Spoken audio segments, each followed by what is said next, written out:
कधीतरी बनवली जाणारी धिरडाची पोळी। तर आज मी इथे बनवली आहे धिरडं। तर चला तर मग आता पटकन रेसिपी बघूया।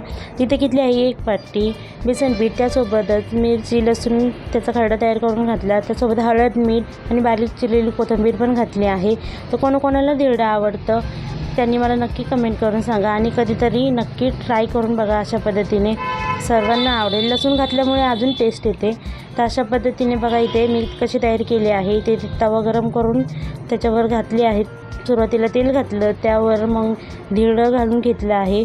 मस्त साईडनी पुन्हा एकदा तेल सोडून घ्यायचं आहे आणि एकदा पुन्हा पलटी घालून घ्यायचं आहे। तर एका साईडनी तुम्ही पाहू शकता तर किती मस्त भाजून झाले आहे। वा, तोंडाला पाणी सुटेल इतकी छान मस्त असं धिरडं तयार आहे। लहान मुलांनाही आवडतील आणि आवडीने ते टिफिनला पण घेऊन जातील। तर तुम्ही नक्की ट्राय करा। चला, रेसिपी आवडली असेल तर लाईक आणि सबस्क्राईब करा। चला लवकर